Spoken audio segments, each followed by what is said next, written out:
بسم اللہ الرحمن الرحیم۔ آج ترائے رمضان المبارک ہے اور خاتون جنت سیدہ فاطمہ الزہرا سلام اللہ علیہا کا وصال مبارک ہے۔ آپ کی عظمت کو خراج عقیدت پیش کرنے کے لیے بندہ ناچیز حاضر ہوا ہے۔ حضرت سیدہ خاتون جنت سلام اللہ علیہا آپ کا بہت بڑا مقام و مرتبہ ہے۔ حضور صلی اللہ علیہ وآلہ وسلم کے بالکل مشابہہ تھی۔ حضرت سیدہ فاطمہ الزہرا سلام اللہ علیہا سر مبارک سے لے کر قدموں مبارک تک حضور صلی اللہ علیہ وسلم کے مشابہہ تھی، اور آپ کی چال ڈھال، آپ کی وضاحت بالکل حضور صلی اللہ علیہ وآلہ وسلم کے مشابہہ تھی۔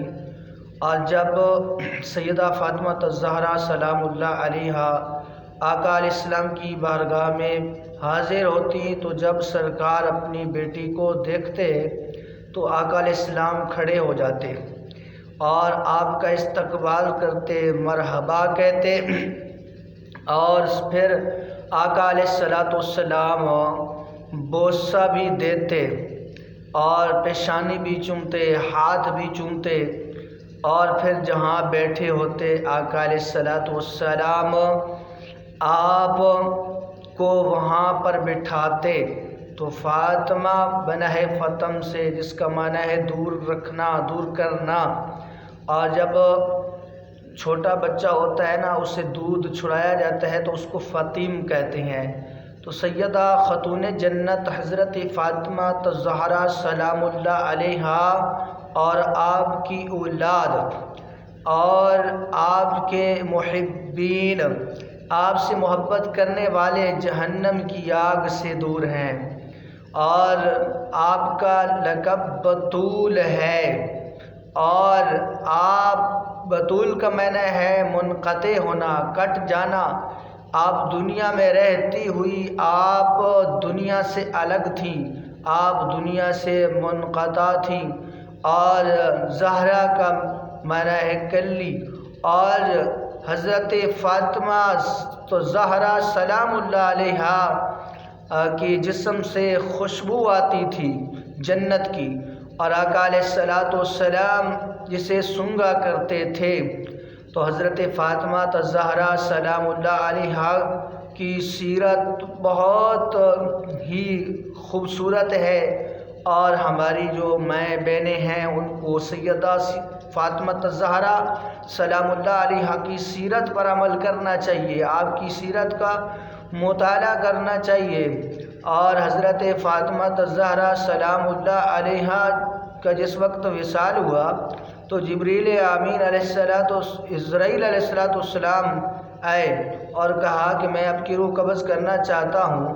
تو اس وقت حضرت فاطمہ الزہرا سلام اللہ علیہا نے کہا کہ اے اللہ ہمارے پروردگار، اگر اسرائیل علیہ السلام معصوم ہے، فرشتے ہیں، لیکن میرے لیے غیر محرم ہے، اگر آپ روح قبض کرنا چاہتے ہیں تو فرشتے کے ذریعے نہ کروائیں اور میری روح قبض خود کریں۔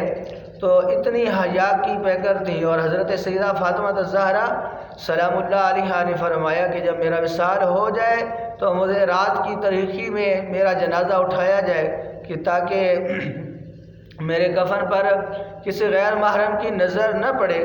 یعنی آپ اتنی پردہ دار سیدہ فاطمہ الزہرا سلام اللہ علیہا تھی، تو ہماری جو مائیں بہنیں ہیں، بیٹیاں ہیں، ان کو سیدہ فاطمہ الزہرا سلام اللہ علیہا کی سیرت کا مطالعہ کرنا چاہیے۔ اور آقا علیہ السلام نے اپنی بیٹی کے متعلق فرمایا فاطمہ بضعۃ منی، فرمایا حضرت فاطمہ سلام اللہ علیہا میرے جگر کا ٹکڑا ہے، اور فرمایا جو چیز حضرت فاطمہ سلام اللہ علیہا کو پریشان کرتی ہے وہ مجھے بھی پریشان کرتی ہے، اور جو انہیں تکلیف دیتی ہے وہ مجھے بھی تکلیف دیتی ہے۔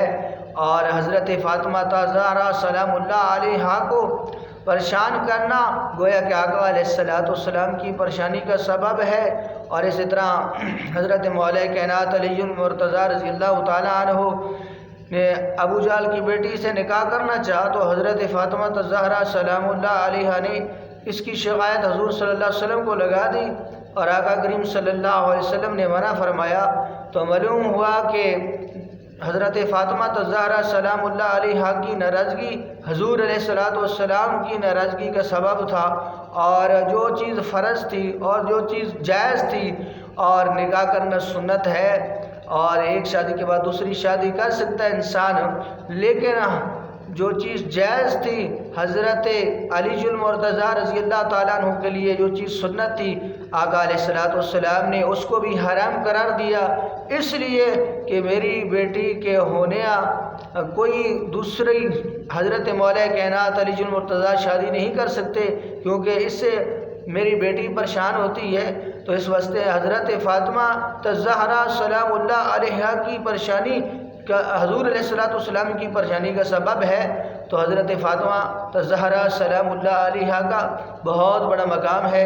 اللہ رب العزت آپ کے صدقے ہمارے گناہ معاف فرمائے، اور اللہ تعالیٰ آپ کے صدقے پوری امت کی بخشش فرمائے۔